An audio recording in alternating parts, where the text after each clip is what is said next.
As soon as we finish with this witness. We're back on the record. Where's Mr. Grasch? He's on his way.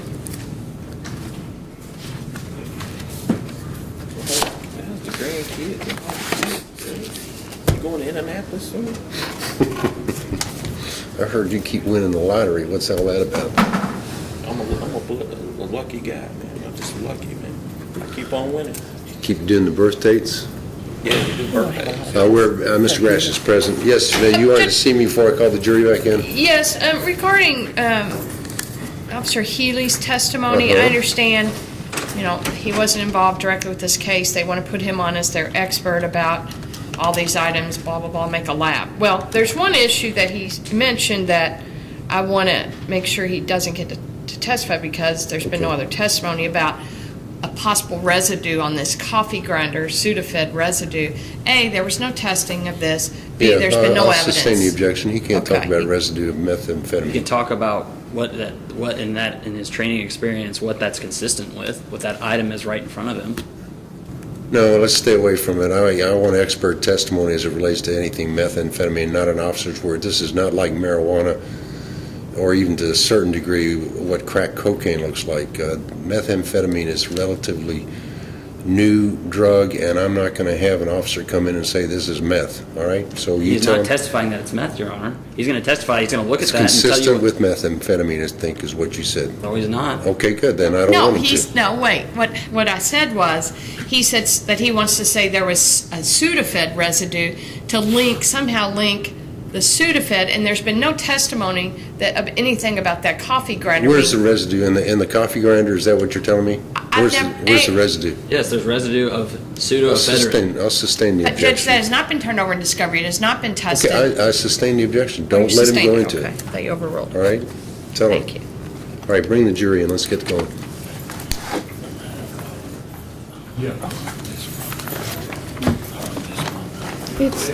I already explained that. They already explained that to me, that that's just incorrect. They did it twice. That's... I'm talking about the address. Oh, we're already dealing with that.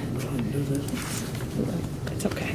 So We're gonna... in closing argument, will you say that, he's the guy that on church? Who else would he know? I'm gonna put that's all on my closing. Okay? I've got that all written down. You gotta trust that. That's all gonna come on my closing. Okay? Yeah, he put the churches and trust in. That whole story. You want to bring your officer in here?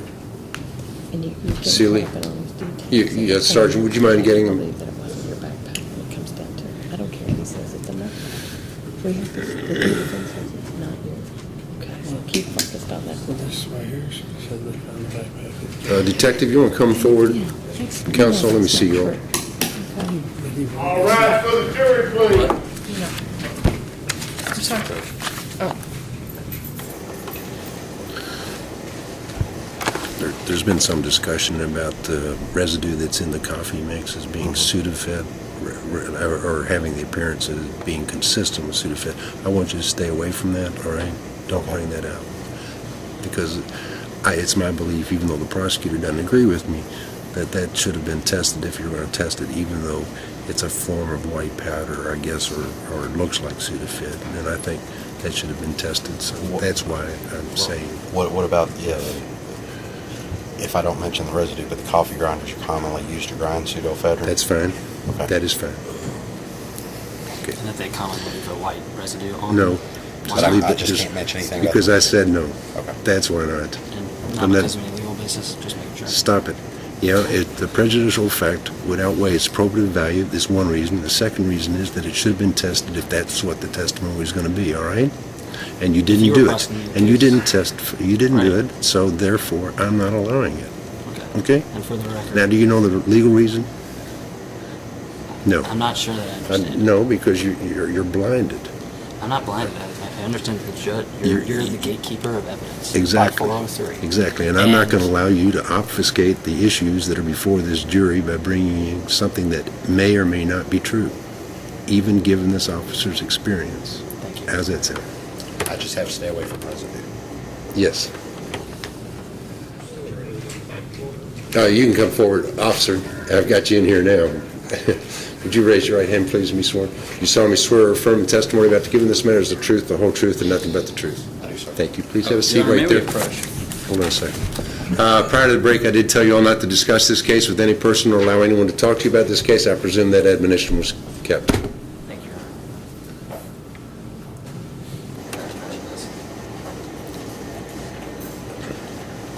Upon this officer seeing the defendant, he knows the defendant, has experience with the defendant regarding methamphetamine. He is also... Is that right? Yeah. So we're going to keep away from that then, aren't we? We are, Your Honor, but I need to... I want him to keep his voice down. Just keep your voice down. He's what he's referred to... Logan's just told me that you know this guy from previous dealings and stuff like that. The only thing I know about him is, Well, here's the deal. You don't know anything about him now, right? You're here as an expert. You don't know anything about this case other than what the prosecutors told you about the Right. chemicals involved. right. Okay. But there's also information that he has about this defendant relevant to this case. He is under the belief that the defendant is under a watch, under the meth check, meaning he has bought, I think what that means is this defendant has bought pseudoephedrine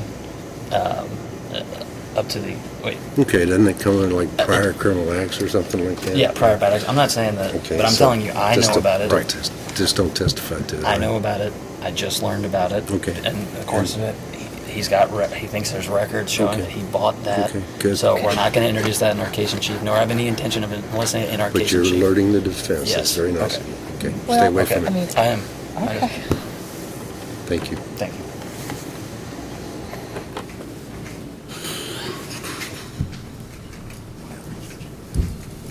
I did swear you, didn't I? I didn't. I think you did. I can't remember. I appreciate it. Okay, you may be seated. Try to keep your voice up for the jury, the courts, and the record. Thank you. Please state your name for the record. Detective Stephen Healey. Where are you currently employed? I'm currently employed by the Louisville Metro Police Department, and I'm assigned to the Metro Narcotics Unit Clandestine Lab Enforcement Team. Okay. We've heard some about the clandestine lab team, but we're going to go back to your experience as a narcotics officer. What is your experience as a narcotics detective? I've been assigned to Metro Narcotics for approximately 8 years. Prior to that, I was assigned to a flex platoon, and it's been several different numbers. It was originally the 2nd Division, then it became the 6th Division, and basically it's the division that's in Portland currently. And in Flex, how many of those, just a general idea, how much of those were related to narcotics when you were a Flex detective? That was our primary focus in Flex. And a Flex detective is another term for a plainclothes unit. Yes, except they're just on a district level. In Metro Narcotics, we are countywide. So you investigate all of Louisville as a Metro Narcotics. And even outside of Louisville, correct. Now, let's talk about your training in regard to narcotics, specifically methamphetamine. Specifically methamphetamine, I've been certified by the Kentucky State Police as a hazardous materials handler with emphasis in methamphetamine labs. I've been to the DEA Narcotics Investigator School. I have been certified through the DEA as a hazardous materials handler with emphasis in clandestine methamphetamine labs. I'm certified through the DEA as a site safety officer. Basically, I'm responsible for the safety of all officers and individuals involved in a meth lab situation. I've also been to the Midwest Counter Drug School where we were certified through indoor marijuana grows, which would be classified as a clandestine lab now. I've also been certified through the Kentucky Law Enforcement Council as a narcotics expert and a police instructor with an emphasis on instructing on narcotics. I subpoenaed you to be here yesterday. Is that correct? That is correct. I could not be here yesterday. I was at Fort Knox teaching a class on meth labs to the United States government with the military police at Fort Knox. How often do you teach? I would say 2-3 times a month. I do all the grand jury orientation on narcotics. I do all the methamphetamine training through the academy, through Louisville Metro, and then any other civic organizations or outside law enforcement agencies that request our training. I'm going to go back to your experience. You're in Metro Narcotics now, right? That's correct. What are most of your cases, what narcotic are most of your cases involved in? Probably 98% of my caseload involves methamphetamine labs. Okay, and specifically, we're talking about this case. Did you do any investigation or work on this case? On this case, no. Okay. So you weren't there in March, you weren't a part of this investigation in any way? It was probably one of the few labs I did not respond to. Okay, but prior to being here, I had you review some documents and photos. Do you recall that? I do, sir. Okay, and are those photos in front of you that you reviewed? Yes, sir. Okay, first what I'm going to do is we're going to talk about what's in these photos. And the first one I'm going to have you take a look at is what I've marked Commonwealth Exhibit 6. And if you could, you look at the back of the picture and it's got a sticker on it. I got it.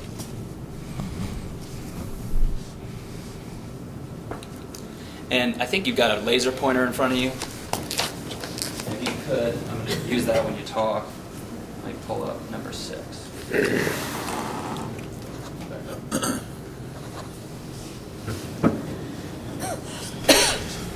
Is that what I've marked as Commonwealth Exhibit 6? It is, sir. Okay. Please inform the jury what those items are and what they mean to you.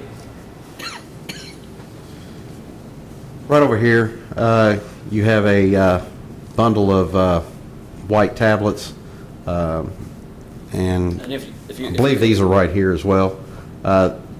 These appear to me to be pseudoephedrine tablets. There's a coffee grinder right here, an electric coffee grinder, which is commonly used to grind pseudoephedrine tablets. Okay.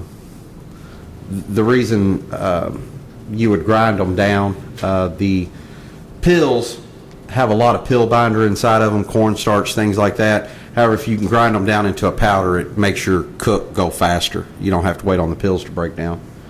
There's a 32-ounce Gatorade, one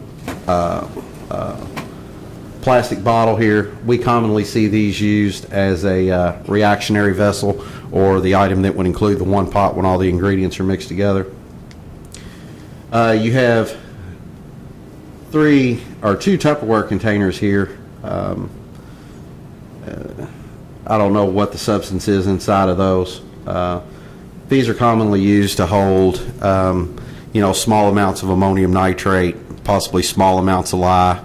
If you don't want to carry like a huge 2-pound bottle of lye or a 20-pound bag of ammonium nitrate, or if people get ammonium nitrate from, say, coal packs, when you cut those open, you kind of want to separate those out kind of quickly because there's a water vestule inside, and if you break that, then your ammonium nitrate's not any good to use to manufacture methamphetamine.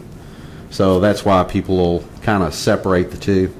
You have a Tupperware container right here, which I believe is the same container that's right here. It's full of lithium batteries. That's the only kind of batteries that are in here is lithium, which are commonly used to manufacture methamphetamine. That's how they obtain lithium metal for the reaction process. Looks like you have a pair of pliers here and a pair of wire strippers, and I believe these are right here. What these are commonly used for is to actually break the outer casing of the lithium batteries so you can get to the lithium strip that's inside of it. There's some airline tubing. This is commonly used in the salting out process when you introduce HCl gas to the meth oil to produce your finished product of methamphetamine. Coleman fuel, commonly used in the manufacture of methamphetamine. You'll either use like Coleman fuel or ether. You have 3 boxes of 24-hour pseudoephedrine, which the 24-hour Sudafed, there's 10 pills in each package. Each pill has 240 milligrams of pseudoephedrine. So when you break that down, you have 2.4 grams of pseudoephedrine in each box. And in a perfect lab environment, you should be able to convert 2.4 grams of pseudoephedrine into 2.4 grams of meth, and you have 3 boxes of it right here. You have a butter container right here, and it's not as clear on this projector here, but it's clear to me in this picture. It looks like it's all beaded up, and almost, if you can compare it to like the stuffing from a beanbag chair, and that's what ammonium nitrate looks like. Can I stop right there? I think I got Yes. a picture.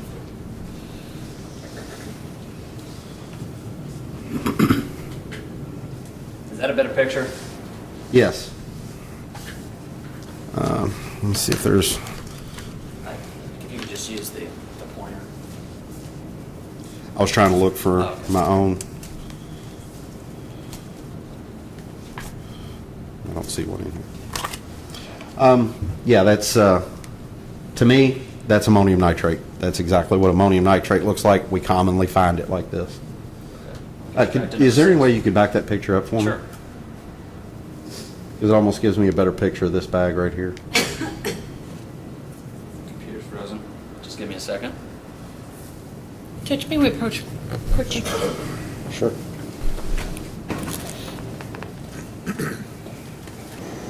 Again, I think he needs to be careful, because none of his stuff was tested, or there's no results, and then for him to start again saying, in my opinion, that's what that is.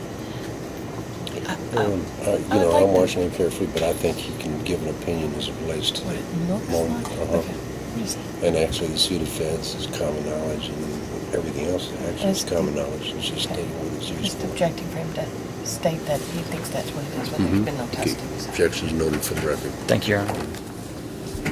Did you get your Sorry. Continue. It's kind of synonymous with what's in here. This kind of looks beaded up. So, in my opinion, this looks like ammonium nitrate to me as well. So, get your back. Okay. You talk about the funnels yet? No, I don't believe so. I didn't really see them in that picture. I don't see them in that picture. Okay.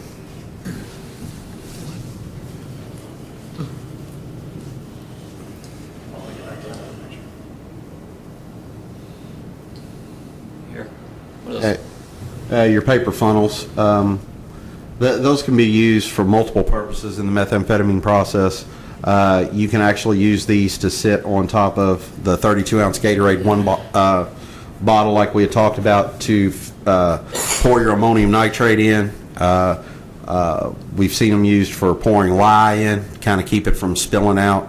Lye will give you a nasty chemical burn if you get it on your skin. It can also be used to do the final filtering process. You would put a coffee filter inside the funnel, pour the finished meth oil out after it had been salted out to capture your finished methamphetamine.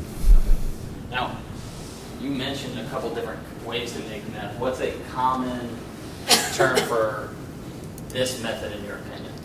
There's 4 ways to make methamphetamine. There is the P2P method, which is penyltropropylene. We don't see it here anymore. Basically, it's a way to manufacture methamphetamine without pseudoephedrine.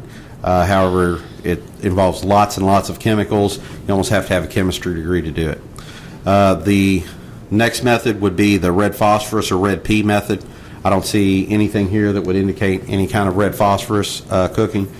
The third way to make methamphetamine is what's called the anhydrous ammonia or the Nazi birch method. Basically, that uses lithium metal and ammonium or anhydrous ammonia. The fourth way to manufacture methamphetamine is what's called the one-pot reactionary vessel. Basically, what that is, the one-pot is a modified version of the anhydrous ammonia method.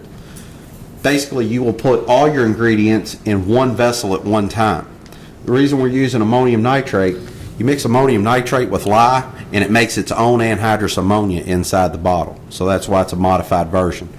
This version here, the one-pot method, is much more quicker than any of the other versions. In different interviews with meth cooks I've done in the past, you can go from pseudoephedrine to finished meth in an hour and a half. So it's much quicker. And you don't really have the as much risk as getting caught with a huge anhydrous ammonia tank, lots of chemicals, things like that. I mean, you can carry this around in the trunk of a car, in a backpack.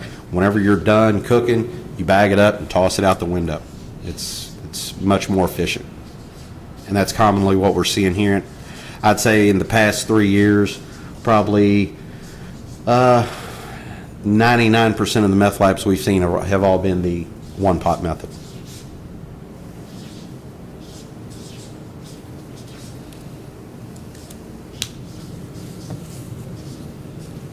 Okay, let's start generally about one pot methods. What materials does someone need to use a one pot? What do they need? I'll write it down. Commonly, if you're going to do 32-ounce reactionary vessel, first of all, the size of the bottle does not matter. Okay, a lot of people think, oh, well, he's using a small bottle, he's not going to cook very much meth. How much pseudoephedrine you have is how much meth you should get. If my math is correct, 2.4 and 2.4 is 4.8, plus the other 2.4 should give you 7.2 grams of methamphetamine. For those of you that are not familiar with a gram, if you take a sweet and low packet and you open it up and pour the amount of sweetener that's inside one of those packets, that's a gram. So if you can imagine 7 of those put together. Okay. Now, what's the street value of 7.2 grams? Methamphetamine. Objection. Overruled. Allowed. Methamphetamine goes for approximately $125 a gram. But in the meth trade, pseudoephedrine has become a huge black market item, going anywhere from people trade a quarter gram of meth for a box of pseudoephedrine. We've seen them go for as low as $25 a box to as high as $50 a box for one box of pseudoephedrine. That's mainly came since the controlling of pseudoephedrine. Can I stop you right there? My pen has died. Can't even find out who them boxes are. Apologize. I'm not going to ask him any questions because you're denying it. It's in his ears too. So that goes in. We don't want to open up any of those doors. Open the door to your Red works. Okay, I'm gonna need you I'm just saying, what thing they put him on for is to show that it was on that security. And we get these numbers. I mean, we're not just pulling these numbers out of the air. We interview several individuals that what we call Smurfs. Basically, these are people that go out and buy pseudoephedrine to get paid for it or to supply their habit. And interviewing these people, I mean, that's how we come up with these figures, just talking to people that are in this game. Okay. How much is pseudoephedrine, just the pills? How much are those worth? Street value? Street value, like I said, $25 to $50 a box. Depends on where you're at on the totem pole, whether you're the middleman, if you're dealing directly with the meth cook, or you're giving them to somebody who then in turn is making money off of them. Now, why is it so valuable? The only way you can make methamphetamine, with the exception of the P2P method, which I can't recall ever seeing a P2P lab in Louisville, you cannot make pseudoephedrine. You cannot make methamphetamine without pseudoephedrine. Pseudoephedrine or ephedrine is the precursor for methamphetamine. Basically, all you're doing to make methamphetamine is you're altering a molecule in the pseudoephedrine to make methamphetamine. Okay. Is pseudoephedrine regulated? Yes, it is. How is it regulated? You have to show an ID to purchase pseudoephedrine. The only place you can purchase pseudoephedrine is from a pharmacy or a licensed pharmacy tech. Pseudoephedrine has to be kept behind the counter. It cannot be left out. You're allowed to purchase 3.6 grams per day, up to 9 grams in a 1 month period, or a 30-day period. You said a lot there. How much can you buy in a 30-day period? You can buy 9 grams in a 30-day period. And when you figure 9 grams, that's approximately 3.5 boxes of pseudoephedrine. And when you figure these are 24-hour tablets, I mean, that's a lot of, it's pretty lenient. How do you know, or how do the police or law enforcement know whether someone's over their limit? We have a database called MethCheck. Before MethCheck came about, we would have to go to all the pharmacies and look through the handwritten logs. It took a lot of time.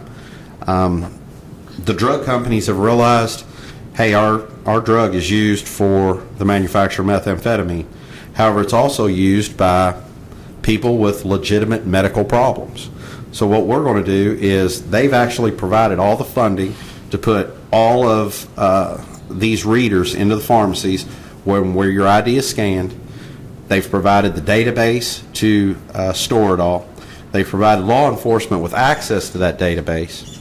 And I've taken it a step further where actually on my BlackBerry, I've set up a specific email account to where if I have you on my watch where I've looked through meth check logs or anything like that, see suspicious purchases, groups of 5 or more people coming in, buying within a minute apart, people buying a box every day for 3 days in a row until they get to their limit, I will put a watch on them. Once I've put a watch on you, the minute your ID is scanned at a pharmacy, I will get an email on my phone telling me what pharmacy you're at, how much Sudafed you're buying, things of that nature. Okay. So it's a very efficient tracking system. Now, you said you encounter lots of meth labs, lots of meth manufacturers. Is that fair to say in your testimony? That's correct. Okay. In your experience in dealing with meth manufacturers, what item in a one pot is the most important to them? The pseudoephedrine, because it's regulated. That's right. Okay. Now, again, I think I asked, but I didn't get a specific answer. You know, what does someone need? What are the materials someone needs for a one pot? For one pot, you're going to need the vessel or the container to hold it in. Typically, you will put in 3/4 to a cup of ammonium nitrate, probably about 3/4 of a cup of lye, depending on this. It all depends on the size of your vessel. But you're going to use the vessel, the lye, the ammonium nitrate.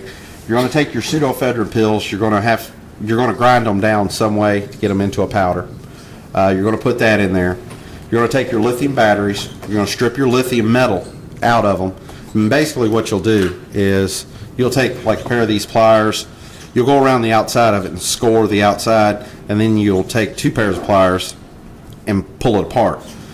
That way you can get to the inside and you'll get to the lithium metal strip inside. It almost looks like a typewriter ribbon. So you're going to need that.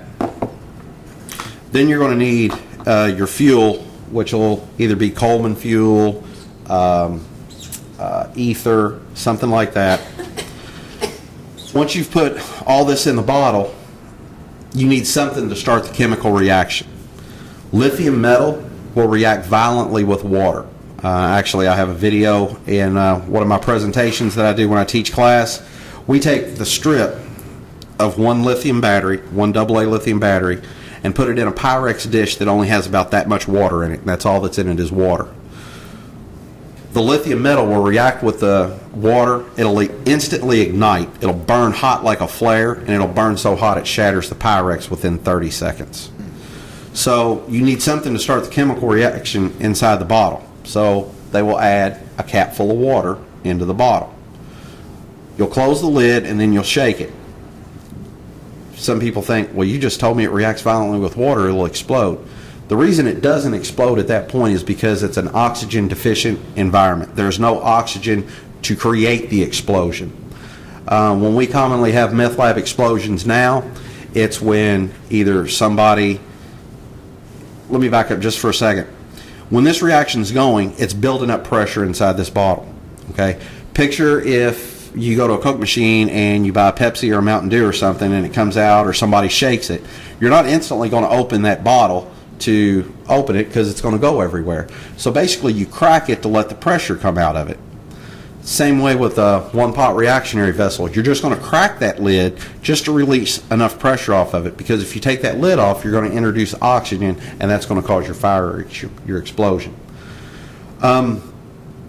After a period of time, this chemical reaction, it's going to take its place and it's going to be done. After the chemical reaction's taken place, you'll take your one pot, whatever, and you're going to drain your liquid out of it. That's going to give you your meth oil. At that point, you cannot ingest that yet. How do you get that meth oil out?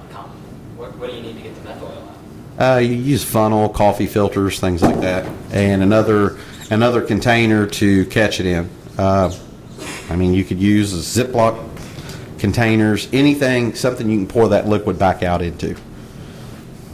Thank you. Once you've done that, you will introduce an HCl gas to it. The reason you have to do that is methyl oil has too heavy of a base for your body to ingest it. So you have to introduce an acid to it to bring it back to a neutral pH for your body to ingest it.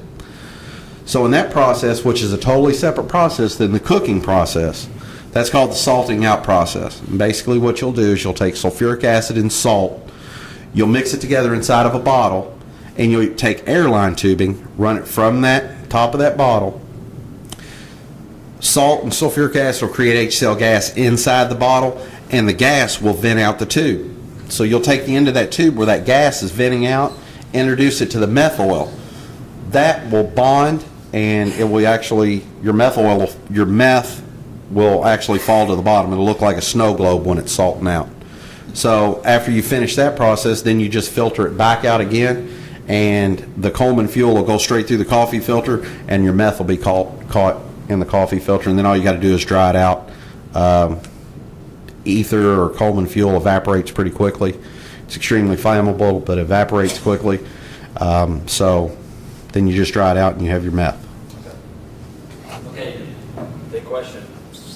In your experience with all those items in those pictures, what is that consistent with? Everything that I see right here, it's meth lab. People may say, well, I have this at my house, I have that at my house. But when it's all packaged together in a backpack for transport, this is cooked meth. This is the meth lab.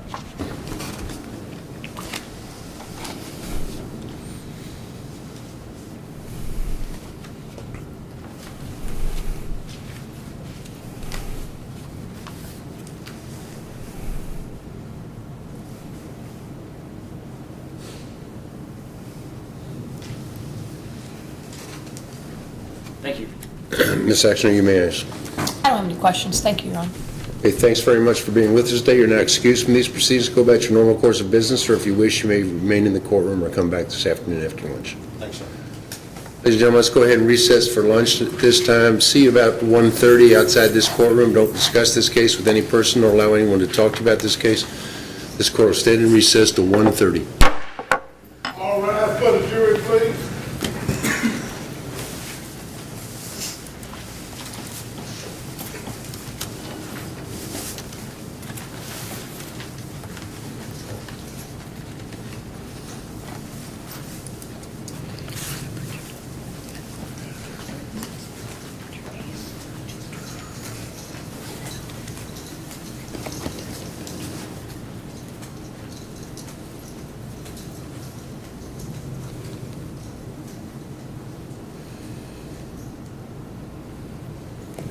Mr. Sims, what can I expect this afternoon?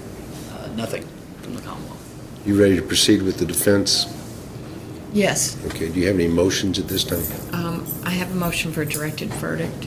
I do not believe that even light most favorable to Commonwealth, they proved that this bag actually belonged to my client.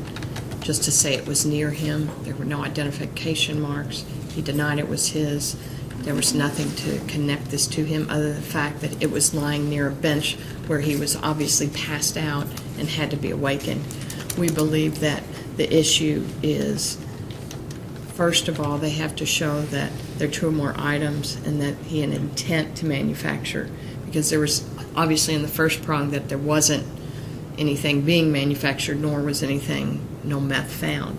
So we concede that, yes, there were items found near him, but we don't think they've proven that those items belong to him, nor did he have the intent. So we would ask that the court direct a verdict for acquittal on his behalf. Your motion is denied. Looking at it in light most favorable to the Commonwealth, what can we expect from the defense this afternoon? Well, let me say a couple things. First of all, I will have, as I said in opening, his aunt to testify, and I expect her to be at my office at 1. Okay. My client is intending to testify, and then you said I could call the Yeah, officer. Officer, what's So I don't your know what his- schedule this afternoon? At 14:30, sir, I have a doctor's appointment. 14:30? It's 2:30. Yes, sir, sorry. Can we Took call him a little first? calculation. Judge Perry would have got that right away. I just, not military-minded. And that, So you can be back here 1:30, then you want to call him first, or No, when? that was not my intention. What's your intention? as I said, he called his aunt, Okay. my client, Okay. and then the officer. How long are you going to be gone for this afternoon? I don't know, sir. If I can come up and talk to you about it, I'll tell you what I Okay. have going on. See council. And then there's one more other issue I want to bring up. I've been bleeding out of my rectum for about 3 weeks. Uh-huh. So you're going to, Dr. Heine from my Heine. yeah, that's right. That's nice.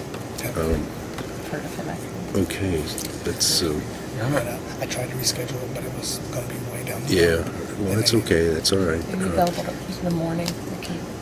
He would be very Yeah. bored, I suspect. I think so too. She's asked to call you, and she can put you on at any time she wishes, which is fine. So don't worry about it this afternoon. You might call. You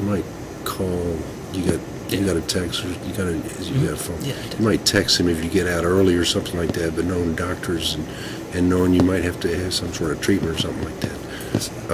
So you can come. Tomorrow morning we'll be starting back at 10 o'clock, and we can just call you then, possibly. Yeah, and then- So don't worry about your health. I mean, worry about your health, but don't worry Right. about the case. That's what I meant. Yes, sir. Your Honor, I think if we get a legal ruling, it might preclude them from calling it. And I brought up, do you want to discuss it, or do you want to wait till he is called? Well, she could put him on by way of a vow anyway, so it doesn't make any difference. He's Okay. got to come in. I mean, I think his testimony will become relevant after my client testifies and puts on, he has a right to present a defense. You're right. The other, Okay, as long as they do that. the other thing I was concerned about with the last witness, and this was brought up at the bench, I just wanted an abundance of caution and not be ambushed or anything by this whole Sudafed watch thing that he brought up. I know you didn't let the expert testify to that. I want to make sure that none of that is going to come in against my client in this trial, because I've not, I was not apprised to this till he took the stand. So I opened, I volunteered, and I don't want to be in the position that he testified and then all of a sudden he's going to try to impeach him or bring this up in front of him, because I think that is Impeach who? clearly unfair. If my client testifies... Well, he's an expert in this too, from what the officer's saying, isn't he? No? I'm just saying, I don't want him to be ambushed and us... Yeah, 'cause stay away that's- from it. If you need to ask him the question, just come on up and tell me, all right? Because that's not been turned over, and I don't have any information on that, and... Well, I mean, Right, that's First, trial by first- ambush. I wanna see first this. he's gonna deny, I mean, I would presume, from what I've Right, heard, he's he's gonna deny denying everything. everything. So you can't really ask him any further questions about it. but I mean, I'm entitled to rebut their case with All right, evidence. well, we'll take a look at that when you want to Okay. try to rebut it. Okay. See you all at 1:30 then. Okay. Thank you, officer.